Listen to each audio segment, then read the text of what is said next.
Deus abençoe a todos. Amém. Abra comigo a palavra em Mateus capítulo 13.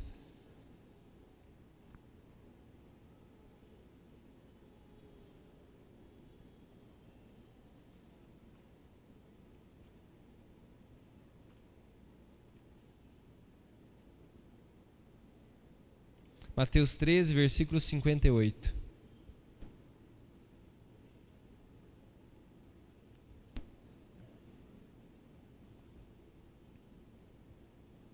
Acharam? Pode ficar sentados. Eu vou ler a palavra que está em Mateus 13, versículo 58. Diz assim: E não fez ali muitos milagres, por causa da incredulidade deles. A Bíblia diz: e não fez ali muitos milagres, por causa da incredulidade deles. Feche os seus olhos. Espírito Santo, eu peço ao Senhor agora que toque cada coração, cada mente. Senhor Deus, que o nosso coração agora esteja totalmente atento ao Senhor, que nada desvie a nossa atenção e que essa palavra, Senhor, possa gerar em nós vida abundante. Amém. Hoje eu vou ministrar sobre superando a incredulidade. De fato, meu querido, a incredulidade, eu já tenho ensinado isso para você. A incredulidade, ela impede tudo na nossa vida. A incredulidade, na minha opinião, ela é a blasfêmia contra o Espírito Santo. Quando você tem um coração incrédulo, você está blasfemando contra o Espírito Santo. É um pecado muito grave. Por que eu entendo como a incredulidade, a blasfêmia contra o Espírito Santo? Porque você está deixando de crer na obra de Deus, no próprio Espírito Santo. Você está zombando de Deus. Porque você consegue ver Deus em muitos lugares. Você consegue perceber Deus olhando para você mesmo. Olha a complexidade que é teu corpo. Olha a complexidade que é o ser humano. Olha a beleza da criação. A Bíblia diz que até a natureza louva ao Senhor. Então, quando as pessoas são incrédulas e elas não creem em Deus, elas não creem que o Espírito Santo pode tocar elas não creem na obra redentora de Jesus, transformadora. Tem muitas pessoas que chegam a dizer assim: o que adianta? Aprontou, agora vai lá para a igreja. Por que eles dizem isso? Porque eles não acreditam na mudança das pessoas. Eles não acreditam que uma pessoa que era muito ruim, por exemplo, pode se tornar uma pessoa boa. Eles não creem que uma pessoa que talvez viveu muito longe de Deus, ou até não acreditava em Deus, hoje ela pode estar falando com Deus. E você está aqui hoje, não só para participar de um culto. Eu já tenho ensinado para você. Você não pode vir à igreja só para participar de um culto. Ou como alguns dizem, assistir um culto. Igual você sentar na televisão e assistir a televisão. Você não está aqui para assistir Deus agindo. Você está aqui para adorar a Deus. E claro, ver Deus agindo em todas as pessoas, inclusive em você. Esses dias, a gente começou um propósito de oração. Nós estamos em 21 dias de santificação. Quem está participando dos 21 dias? Muitas pessoas.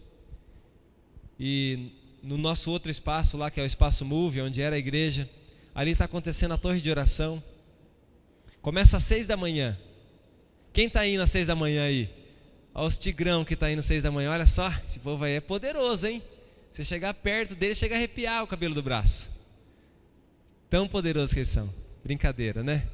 Mas todo dia de manhã, começa a oração e vai durante o dia. Eu estou impressionado esses dias com quantas pessoas buscando a Deus, quantas pessoas com sede de Deus, quantas pessoas que estão lá dobrando o seu joelho, às vezes lendo a palavra, às vezes se quebrantando, às vezes orando, às vezes cantando, às vezes quietinho, ouvindo a voz de Deus.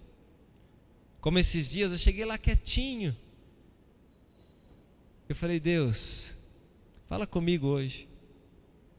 E eu fiz algumas perguntas para Deus. E uma delas que eu fiz, daquelas básicas, né? Você pergunta assim, não sei se você pergunta isso na sua oração, mas é uma pergunta básica que você faz para Deus. Fala, Deus, tem alguma coisa para mudar na minha vida ainda? Quem já perguntou isso para Deus? Quer dizer que Deus já mudou bastante coisa, mas você está perguntando, Senhor, ainda tem alguma coisa para mudar na minha vida? E eu quietinho assim, talvez eu nem esperava ouvir a voz de Deus. Deus falou assim, tem isso aqui para mudar na sua vida. Eu falei, não devia ter perguntado, né? Tem coisa que a gente não devia perguntar. Mas que bom, ouvi a voz de Deus. E meu coração começou a se quebrantar. Para a gente vencer a incredulidade, meu querido, para a gente superar a incredulidade, porque a Bíblia diz, é Jesus que está dizendo, né? É sobre Jesus que está dizendo. Jesus esteve na cidade dele, Jesus esteve junto dos vizinhos dele ali, das pessoas próximas dele, e Jesus não conseguiu fazer muitos milagres naquele lugar. Sabe por quê? Porque as pessoas não acreditavam nele. Aquele ali é o filho do José, o marceneiro. Aquele ali é o filho da Maria. Eu vi crescer. Aquele ali. Não acreditavam que Jesus podia fazer. Ele já estava fazendo, estava curando, estava libertando pessoas, estava trazendo vida para as pessoas, estava levantando mortos. Mas chegou na cidade dele, as pessoas não conseguiram acreditar. Jesus estava ali. Da mesma maneira que Jesus está aqui hoje. Jesus não está mais pregado numa cruz. Você não veio aqui só cumprir tabela, você sabe disso? Jesus está aqui hoje. Mas talvez você chegou aqui hoje não com aquela disposição de buscar Deus, não com aquela disposição de ouvir a voz de Deus. Você veio aqui, talvez até cansado do seu serviço, às vezes um serviço puxado que você tem durante o dia. Sentou, deu aquela relaxada, né? Confessa aí, quem aqui já dormiu no culto? Graças a Deus ninguém. Ai que benção, povo, ninguém dorme no culto. Mas eu já vi um que chegou a roncar. Uma vez, né? Porque a pessoa chega sem aquela expectativa, Deus não vai falar comigo, Deus não vai agir na minha vida. Vem aqui para ouvir a palavra que o pastor tem para falar, para ouvir as músicas, às vezes gosta do louvor, né? Quando você vem com esse sentimento, normalmente você já fica logo preocupado, que hora que vai acabar esse culto, eu não sei que hora que acaba. Ih, já vão pedir dinheiro. E agora o que vai fazer? Ih, não para de falar. E tanto que se abraça esses irmãos, pelo amor de Deus. E tanto que bate palma para Jesus. Não sei se para Jesus tem que bater palma. E começa. Fica ali na cabeça. Daí ele vai passar no corredor de oração. É igual estar caminhando aqui, ó. Não vai mudar nada. Jesus está aqui. Igual Jesus estava próximo dos parentes dele, dos amigos. Jesus estava do lado daquelas pessoas. Mas Jesus não pôde fazer muitos milagres aí, porque as pessoas não acreditavam nele. Jesus está aqui. Agora, para você receber o toque do Senhor, para você ouvir a voz de Deus, para você receber um milagre na sua vida, você tem que crer em Jesus. Você tem que se entregar para Ele de todo o coração e crer que realmente Ele está agindo aqui. Que aqueles intercessores que estão aqui, é a presença de Deus que eles estão clamando que vem, e esse corredor aqui, ó, vai se acender com um fogo. E esse fogo vai consumir o quê? O pecado. Vai consumir aquela maldade, vai consumir aquela preocupação, vai consumir aquela enfermidade e vai agir na nossa vida. Nós temos que crer de todo o coração. Fala comigo, crer de todo o coração. Porque às vezes nós estamos aqui, e até isso acontece às vezes na célula. Você vai lá na célula do teu amigo, é o teu amigo que é líder de célula, e você pensa assim, meu Deus, o que esse amigo meu pode me ajudar? Ah não, eu quero a oração do pastor. Daí se você se torna muito amigo do pastor, você acha que não, a oração do pastor já não vale muito mais. Eu quero a oração do discipulador do pastor, do bispo da igreja. Essa é a oração poderosa. Mas a do meu líder, não. Deus quer usar o seu líder para te abençoar. Ele representa Jesus lá naquela casa. Ele pode não ser tão bonitinho quanto você esperava que fosse. Ele pode não ser corintiano como você é, né? Ou pode não ser do jeito que você esperava. Mas ele é um homem de Deus, uma mulher de Deus. E nas mãos dele tem fogo, tem poder. Deixa ele orar por você. Quando você estiver passando aqui, essas pessoas aqui, eu sei que todas elas, inclusive eu, nós somos pessoas falhas. Deus sabe que nós somos falhos. Tem uma diferença entre as pessoas que falham, que estão vivendo largado no mundo, e as pessoas que falham, que estão na igreja. Uma diferença é que aquele cristão verdadeiro, no coração dele tem arrependimento. Ele falha, mas logo o Espírito Santo constrange ele, e ele se arrepende e começa um processo de mudança. Mas não quer dizer que Jesus não está ali. Jesus está aqui hoje. E aquilo que você está buscando de Deus, Deus está dizendo desde o começo desse culto para você, que Ele vai fazer coisas novas na sua vida. Agora, se você não crê em coisas novas, se você não quer que Jesus faça coisas novas, Ele não vai fazer. Você tem que permitir, você tem que querer. Em Mateus 26, versículo 41, tem um versículo que conhecido de muita gente. Eu pesquisando hoje no computador, eu percebi que esse versículo virou até música sertaneja. Eu não escutei a música porque eu não tive coragem, mas eu vi que estava lá, a carne é fraca, né? É o título da música. Não sei se aqui alguém conhece, mas eu falei, eu não vou nem ouvir, que deve ser porcaria. Só pelo título já percebi. Porque na Bíblia diz assim, vigiai, Mateus 26, 41. Vigiai e orai, para que não entreis em tentação. O espírito, na verdade, está pronto, mas a carne é fraca. Aqui está dizendo um segredo para nós de superar, de vencer a incredulidade. Um desses segredos é entender que, claro, a nossa carne é fraca. Para nós vencermos a tentação, nós precisamos vigiar e orar. O que é vigiar? Está atento. Está atento com as situações que querem nos afastar de Deus. E orar, meu querido, sabe o que é orar? É você falar com Deus. Cada momento que a gente se reúne, hoje aqui eu estava sentindo já tanta presença de Deus nesse culto, porque tem muitas pessoas vigiando e orando. Na torre de oração, eu não sei quantas pessoas passam lá durante o dia, mas tem gente lá o dia inteiro. De manhã chega, algumas horas que chega a ter mais de 20 pessoas ali orando, buscando a Deus.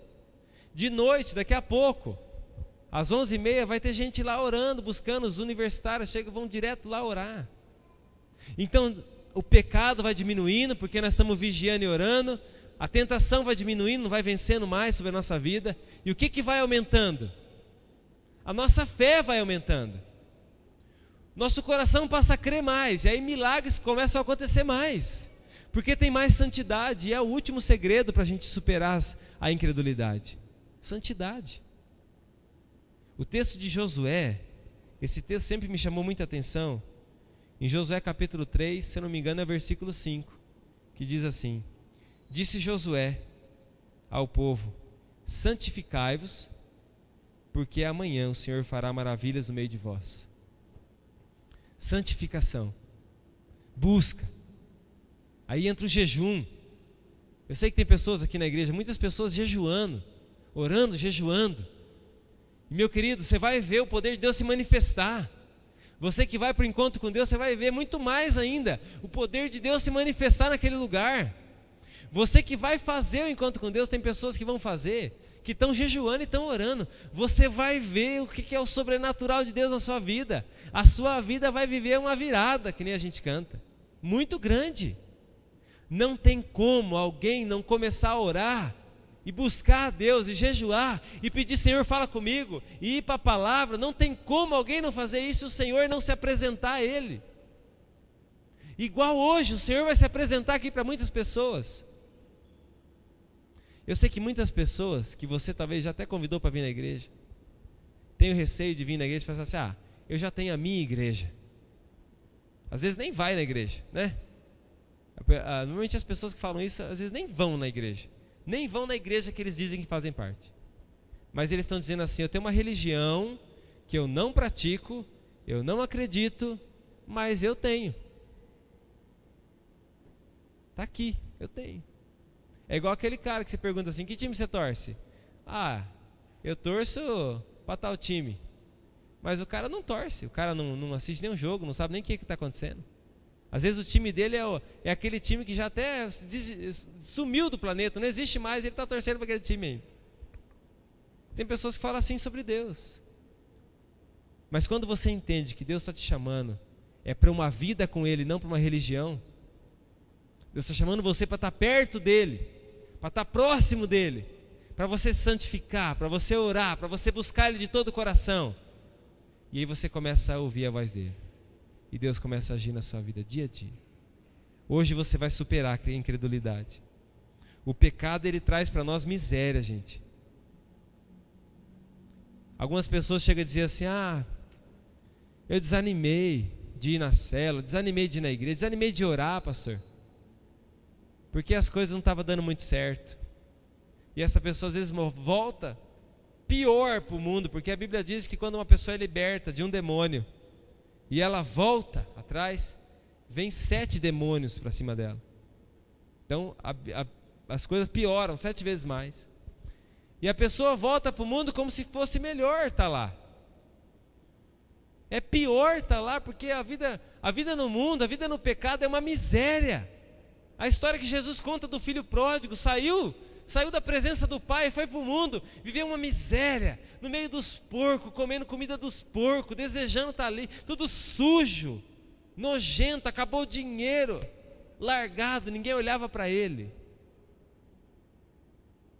Mas se você quer abandonar, talvez você não tenha força, talvez você, como eu encontrei uma pessoa hoje que disse assim: olha, pastor, mas eu tenho tanta coisa para mudar na minha vida ainda, eu não posso ir lá na igreja. Isso é mentalidade errada. É aqui seu lugar de estar, não importa como você está vivendo ainda. Jesus vai mudando a sua vida, você tem que começar a crer nisso. Jesus pode transformar. Quem aqui já tem a vida transformada por Jesus? E muitas dessas pessoas que levantou a mão, com certeza, eram pessoas que alguém olhava e falava assim: impossível, impossível. Incredulidade, né? Mas Jesus tornou possível. Jesus está fazendo nova todas as coisas hoje. Eu quero que você se coloque em pé, por favor. A santificação nos aproxima de Deus e abre portas.